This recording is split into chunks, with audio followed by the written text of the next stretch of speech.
Saludos para todos. Continuamos con la unidad 3, tema 1, semiología del aparato digestivo, y hoy nos introducimos a la semiología del examen físico del abdomen. Es importante iniciar diciendo que un excelente examen físico del abdomen, acompañado de una anamnesis completa y sistemática, desde el motivo de internación o consulta, seguido por los antecedentes generales del paciente, van a permitirnos alcanzar aproximadamente el 70% del diagnóstico de las enfermedades y patologías abdominales. El abdomen, desde el punto de vista semiológico, se divide en 4 compartimientos. Trazamos una línea vertical y horizontal a través del ombligo y vamos a dividir en 4 cuadrantes, 2 superiores y 2 inferiores, uno superior derecho y otro superior izquierdo, uno inferior derecho y uno inferior izquierdo. Esa distribución en 4 compartimientos nos va a permitir alcanzar la organización sistemática de algunas maniobras particulares en el examen físico del abdomen y vamos a poder representar técnicamente las estructuras que pueden estar presentes en las 4 cavidades o pueden servir para guiarnos en la metodología que vamos a realizar en el momento de la auscultación, palpación o alguna maniobra en particular. Es importante también entender de que el examen físico y la semiología abdominal debe cumplir un ordenamiento diferente al del corazón y de los pulmones, en el cual se inicia siempre con la observación o la inspección, seguida de la auscultación, la palpación y la percusión. De tal forma que es importante, antes de palpar y percutir el abdomen, auscultar, de tal forma que no vayamos a alterar los ruidos hidroaéreos que podrían estar alterados por las maniobras de palpación o percusión. El abdomen se divide también en 9 compartimentos. Los 9 compartimentos se los puede alcanzar en relación a la figura que ustedes ven, trazando una línea horizontal que pasa por el reborde costal y otra línea horizontal que pasa a través de las crestas ilíacas y 2 líneas verticales que se inician en la línea media clavicular y se proyectan hacia abajo para de esta forma en el lado derecho e izquierdo completar los 9 compartimentos que son muy importantes toda vez que vamos a clasificar de manera topográfica algunos padecimientos y hallazgos semiológicos que son importantes en el examen físico. En la parte superior de estos 9 compartimentos vamos a tener a la derecha el hipocondrio derecho, la región epigástrica y en la parte izquierda el hipocondrio izquierdo. Cada uno de estos cuadrantes tiene un contenido que está referido a todos los órganos que están inmersos en su proyección. En el hipocondrio derecho tenemos el hígado, la vesícula biliar, parte del intestino delgado, el colon ascendente, el colon transverso en su porción derecha y también parte del riñón derecho. En la región epigástrica o en el epigastrio tenemos el esófago terminal, el estómago, parte del hígado, parte del vaso, parte del páncreas, los riñones derechos e izquierdos en sus partes, los uréteres derecho e izquierdo, las glándulas suprarrenales derechas e izquierdas, el intestino delgado y el colon transverso.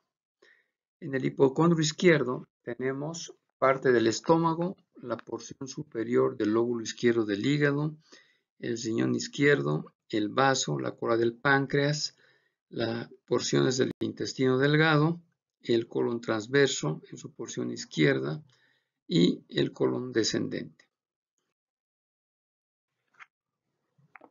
Los tres cuadrantes medios están conformados a la derecha por el flanco derecho o región lumbar derecha, la región umbilical o periumbilical y a la izquierda la región lumbar izquierda o también llamado flanco izquierdo. En el flanco derecho tenemos la punta del hígado, tenemos parte de la vesícula biliar que puede llegar hasta ahí en algunos casos, parte del intestino delgado, el colon ascendente y parte del riñón derecho. En la región umbilical, mesogastrio o periumbilical tenemos parte del estómago, parte del páncreas, el intestino delgado, el colon transverso, en las extremidades mediales de los riñones derecho e izquierdo, los uréteres, el derecho y el izquierdo, y la cisterna chili, que está relacionado a la cisterna del quilo, ¿no? En el flanco izquierdo o región lumbar izquierda tenemos una porción del intestino delgado, una porción del colon descendente, la punta del riñón izquierdo. Más allá, en los tres compartimientos inferiores tenemos a la derecha la fosa ilíaca derecha o región ilíaca derecha, la región hipogástrica y la región ilíaca o fosa ilíaca izquierda. En la fosa ilíaca derecha se debe centrar nuestra atención porque es el sitio que puede revelar varios diagnósticos que son muy importantes desde el punto de vista de la repercusión sistémica y de la gravedad que puede manifestarse, ¿no? Porque ahí se encuentra el apéndice vermiforme o el apéndice como tal, parte del intestino delgado, el ciego, el colon ascendente, el ovario derecho, trompa uterina derecha en las mujeres, ¿no? En la región hipogástrica tenemos parte del intestino delgado, el colon sigmoide, el recto, la vejiga urinaria, los uréteres derechos e izquierdos, el uréter, los ovarios derecho e izquierdo y las trompas uterinas en las mujeres, los conductos deferentes, las vesículas seminales y la próstata en los hombres. En la fosa ilíaca izquierda tenemos una porción del intestino delgado todavía, el colon descendente, el colon sigmoide, el ovario izquierdo y la trompa uterina izquierda en las mujeres. Es importante situar que cada de los 9 cuadrantes puede tener implicado una patología que se puede iniciar o que se puede manifestar en el mismo. Por ejemplo, en el hipocondrio derecho podemos tener colelitiasis, colecistitis aguda o crónica litiásica, pancreatitis, úlcera péptica, que también puede estar reflejada ahí. En el epigastrio tenemos colelitiasis, colecistitis, pancreatitis, hernia epigástrica. En algunos casos en esta región puede haber dolor referido de la cara diafragmática del corazón, que puede ser el inicio de un infarto agudo de miocardio. En el hipocondrio izquierdo tenemos el dolor de la pancreatitis, úlcera y también enfermedades por padecimiento del vaso. Fíjense que el páncreas está prácticamente en los 3 cuadrantes superiores, también está en la región periumbilical o mesogástrica. Prácticamente el páncreas tiene una connotación porque produce dolor en cinturón. Esta característica es casi patognomónica de la pancreatitis aguda. En el flanco derecho tenemos el cólico renal, hernia lumbar, infecciones urinarias, como la pielonefritis, por ejemplo, infecciones del tracto digestivo.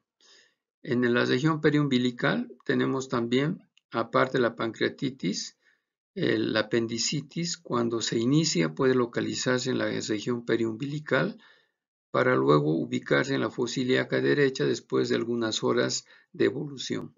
La úlcera péptica, el hernia umbilical, también puede estar referida a esta zona. En el flanco izquierdo tenemos enfermedad diverticular del colon, el cólico renal, infección urinaria, pielonefritis del lado izquierdo, hernia lumbar.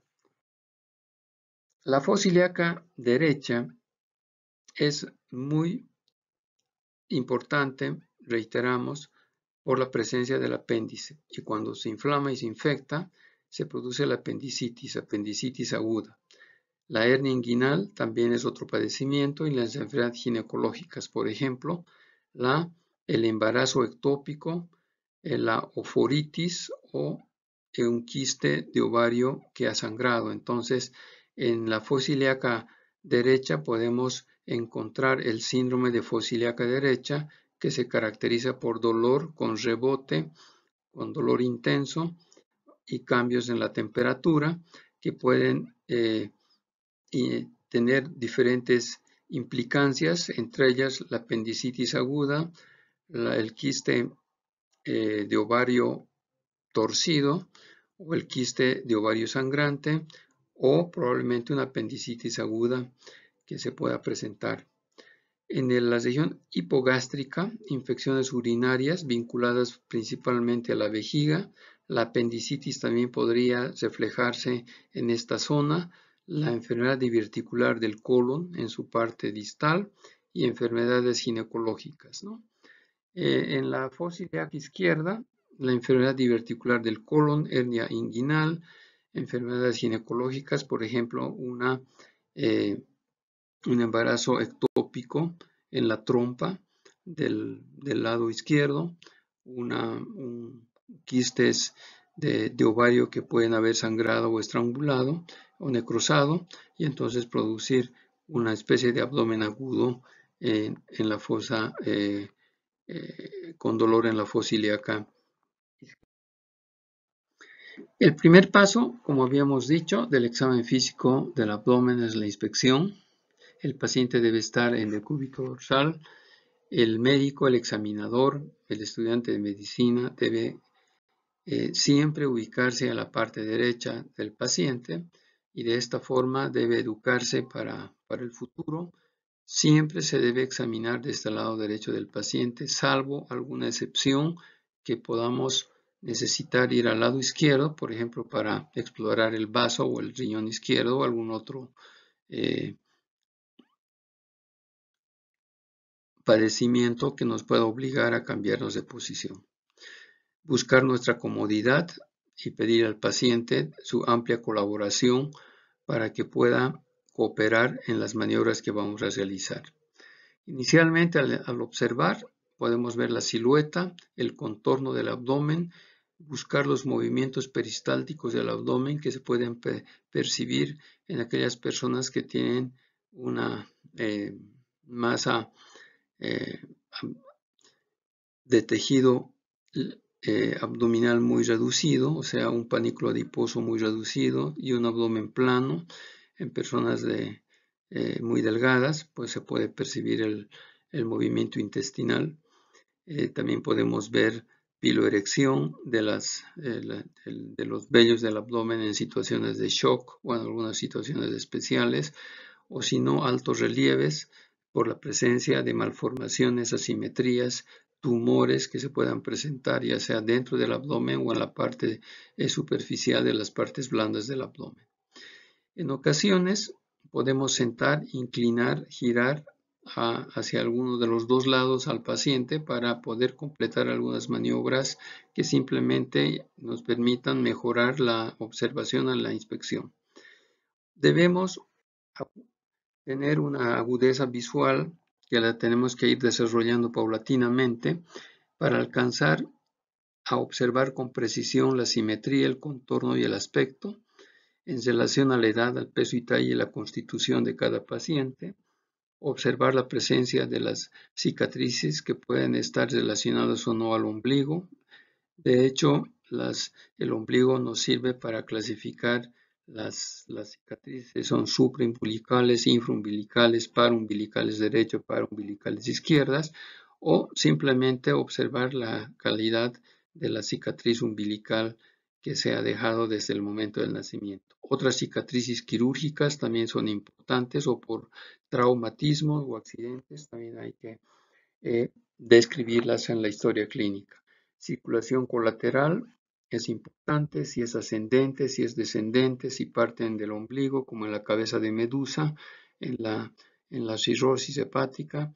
Las características del vello púbico, que son muy importantes. El vello púbico ginecoide o androide es importante describirlo porque puede tener alguna connotación de algún padecimiento, ya sea endocrino o metabólico. Tatuajes lunares, manchas también deben ser descritos, o cualquier otra alteración en la anatomía de la región abdominal, ya sea en la anterior o en la parte posterior. También es importante observar el patrón de movimientos respiratorios, abdomino-torácica en el varón y tóraco-abdominal en la. En la inspección podemos ver muchísimos hallazgos, muchos de ellos son prácticamente significativos porque traducen enfermedades crónicas y graves. Por ejemplo, a la izquierda tenemos así un abdomen globuloso, tenso, brilloso, de un paciente con cirrosis. Acá estamos viendo la cabeza de Medusa, que a partir del ombligo se ha abierto las venas que habitualmente estaban cerradas por la circulación neonatal, y esta circulación se abre porque existe hipertensión portal, y al existir hipertensión portal y la sangre no tiene la posibilidad de pasar por el hígado, entonces necesita abrir nuevas rutas patológicas para llegar hacia la aurícula derecha e integrarse nuevamente a la circulación. Además de la cabeza de Medusa, de esta circulación colateral que definitivamente es ascendente, pueden existir circulación colateral interna en algunos plexos especiales y fundamentalmente en el plexo hemorroidal. Pueden haber hemorroides que en el tacto rectal podemos observar, palpar y sentir. En la inspección también podemos ver las telangiectasias, las arañas vasculares, los spiders, que son dilataciones vasculares a consecuencia de alteraciones en la circulación venosa y vascular, producto de la neocirculación que se presenta en la hipertensión portal. Acá tenemos la presencia de un arma blanca, un cuerpo extraño, un cuchillo que ha sido por una agresión seguramente. Este paciente ha llegado con el objeto introducido en el abdomen. Es la manera correcta de transportar a pacientes con un objeto que haya podido enclavarse en alguna estructura. No la debemos retirar, la debemos mantener hasta llegar al servicio de emergencias, donde el team quirúrgico en el quirófano se va a encargar de retirar, porque de lo contrario, si ustedes retiran, van a producir hemorragia y probablemente van a precipitar la muerte de ese paciente. Los tatuajes también debemos describirlos, si son simétricos, sus características, los nevos, las manchas, el abdomen distendido, globuloso, producto del embarazo, con la línea alba visible, que prácticamente es la presencia del uraco que se presenta y que está prácticamente en la región infraumbilical, línea media, una cicatriz medial subumbilical antigua de aproximadamente 10 a 15 centímetros.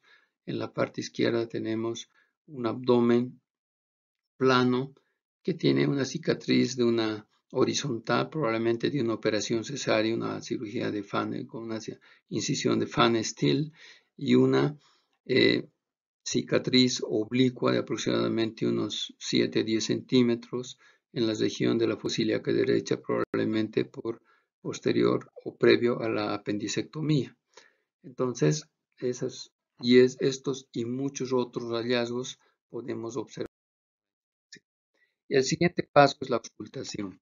La auscultación consiste en escuchar los ruidos abdominales, los ruidos intestinales, y entre los ruidos de la cavidad abdominal también podemos encontrar soplos vasculares o el pulso vascular cuando el abdomen es muy delgado y la masa del tejido subcutáneo nos los permite.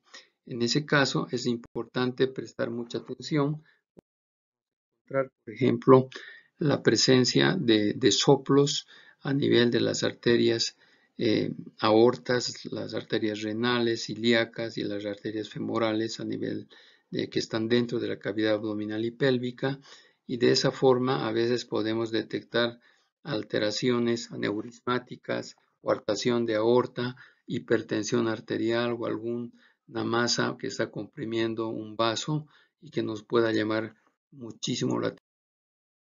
La auscultación abdominal ya intrínseca relacionada a la actividad del tracto intestinal, pues está relacionada prácticamente a colocar el estetoscopio. El estetoscopio vamos a tratar de calentarlo frotándolo para no contraer la parte y no generar molestia al paciente. Debemos ejercer una suave presión sobre el abdomen y utilizar los 4 cuadrantes, empezando de repente por el cuadrante superior izquierdo, y en el sentido de las manillas del reloj vamos a ir recorriendo la membrana del estetoscopio para explorar soplos, ¿no? En el interín podemos encontrar soplos en el trayecto aórtico, ilíaco, renales, como ya habíamos dicho. En el tema de la auscultación del intestino vamos a encontrar la presencia de ruidos hidroaéreos que prácticamente pueden estar ausentes, pueden estar normales o pueden estar exacerbados, aumentados. La frecuencia es muy relativa. La frecuencia es de 5 a 10, aunque hay textos que inclusive la califican hasta 30 por minuto. Todo depende del lugar geográfico, a veces donde uno viva, el tipo de alimentación y algunas connotaciones intrínsecas a cada persona, grupo familiar, etnia, donde puede haber algunas diferencias, ¿no? Si nosotros no logramos escuchar los ruidos, debemos por lo menos intentar sentándonos al lado del paciente y colocando el estetoscopio por lo menos unos 5 minutos. De tal forma que si después de 5 minutos no existen ruidos intestinales, vamos a calificar como silencio abdominal, y el silencio abdominal prácticamente es una parálisis intestinal. A eso se llama hilio intestinal. Puede ser el producto de un cuadro peritoneal severo agudo, puede ser producto de un proceso metabólico como la hipocalemia, una disminución severa del potasio.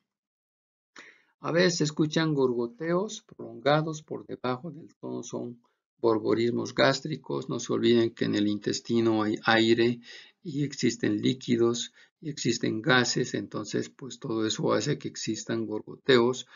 Pero cuando existe un timbre metálico, a veces es que el intestino está realizando movimientos para desobstruir un obstáculo que puede estar generado por una brida, por la impactación de materia fecal, por la participación de un tumor que está generando compresión o por algún padecimiento intrínseco, por ejemplo, parásitos o por alguna enfermedad intestinal que se puede haber. La percusión abdominal, ustedes ya han aprendido a percutir. Acá vamos a encontrar zonas timpánicas y zonas de matidez en el abdomen. A diferencia de la percusión del tórax, la percusión la vamos a realizar de una manera irradiada a partir del apéndice sifoides. Nos vamos a proyectar hacia los flancos, hacia la parte media lateral, hacia la parte media, y vamos a cambiar de compartimento del abdomen hasta encontrar zonas que de repente tengan algún ruido que no es el que nosotros deberíamos encontrar habitualmente. La percusión nunca debe ser acompañada de 2 o 3 golpes seguidos como en el tórax, porque en la cavidad abdominal puede haber un fenómeno de amortiguamiento.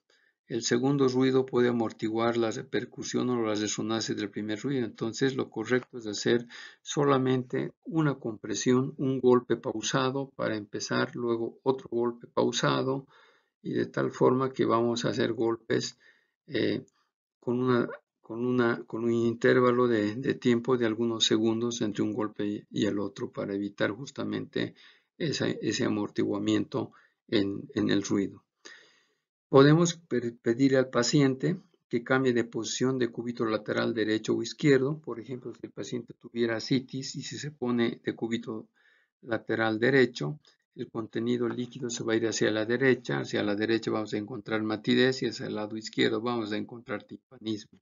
Y viceversa, si el paciente se pone de cúbito lateral izquierdo, pues vamos a encontrar en un paciente con ascitis, matidez en el lado izquierdo y timpanismo en el lado derecho, porque el líquido va a cambiar en relación a la gravedad de compartimiento, en realidad no de compartimiento, sino se va a colocar en relación a la gravedad en el sentido en el cual el paciente se acomoda, ¿no? Generalmente existe una sonoridad y timpanismo por la cámara gástrica, principalmente. Enseguida vamos a hablar del espacio semilunar de Traume.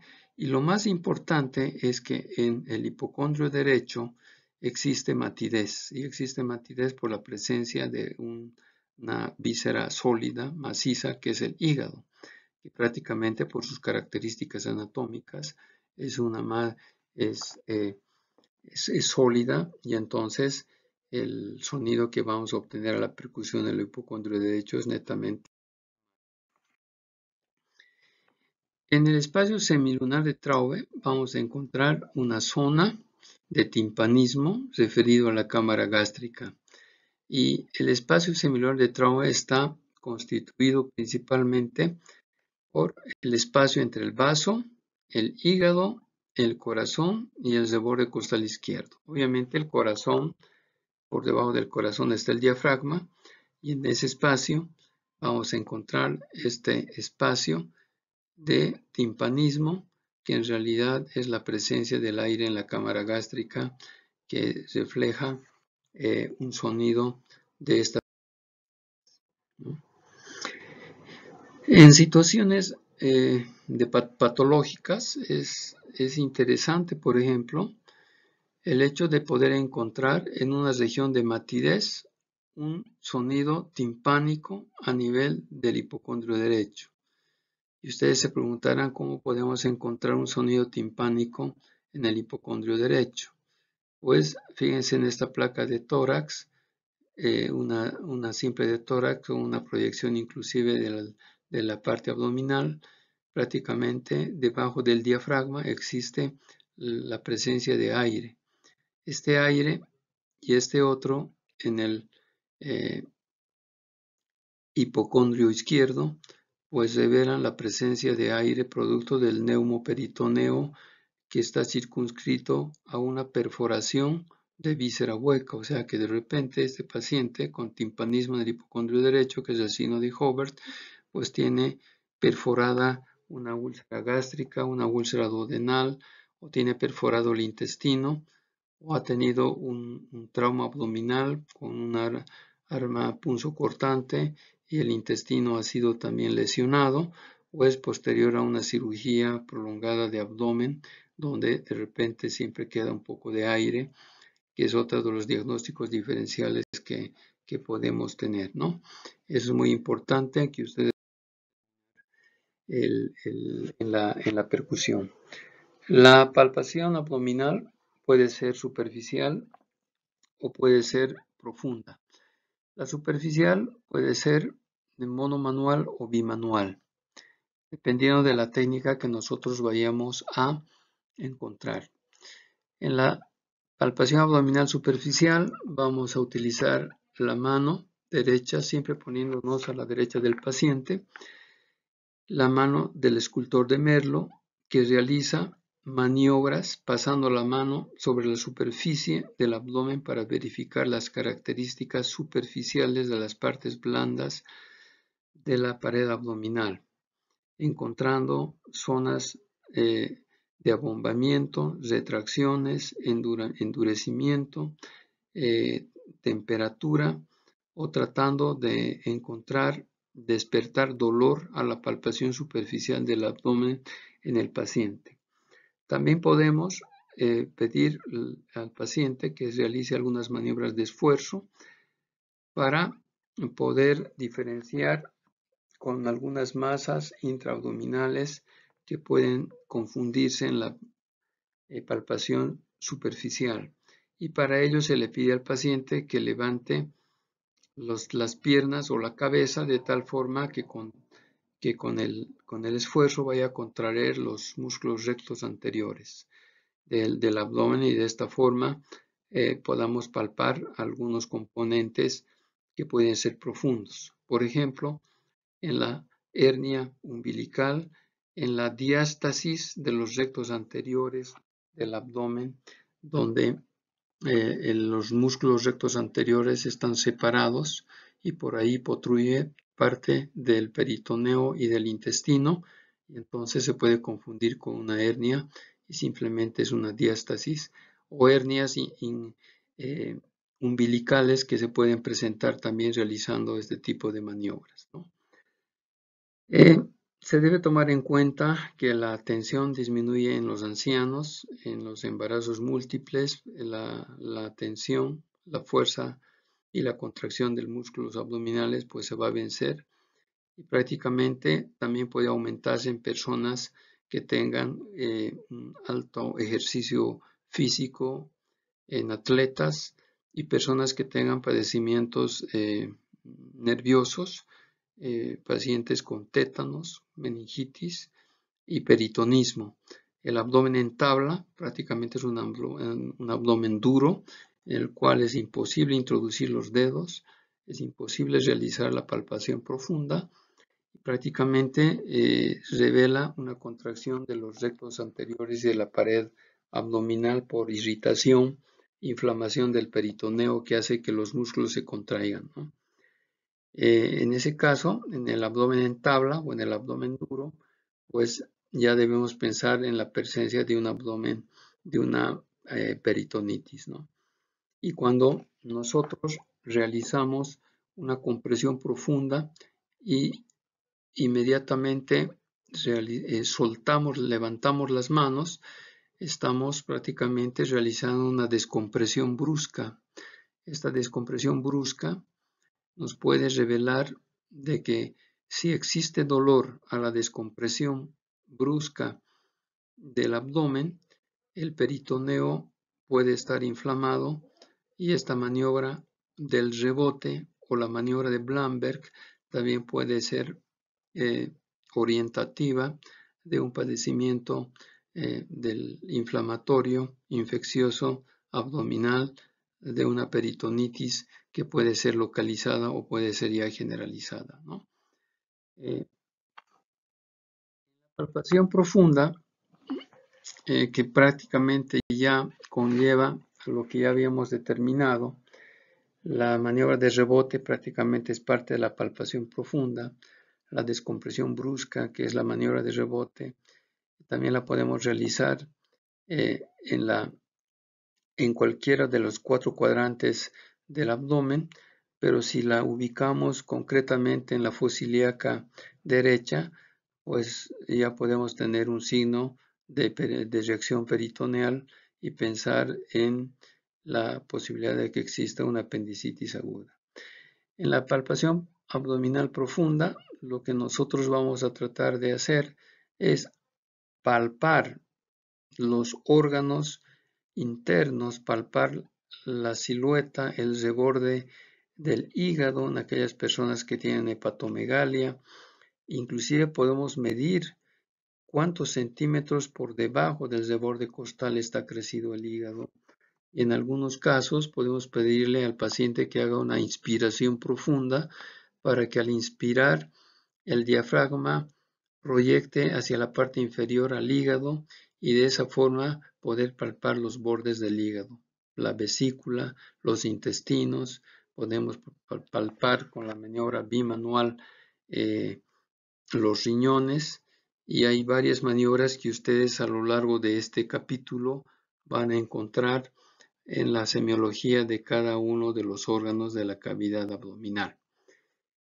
Con esta parte, que simplemente es la introducción a la semiología abdominal, vamos a cerrar para que ustedes puedan continuar con el capítulo 2 correspondiente a esta unidad y poder completar sus conocimientos de semiología en la región abdominal. Gracias por su atención y estamos prestos para en clases presenciales poder absorber cualquier tipo de dudas que puedan surgir. Muchas gracias.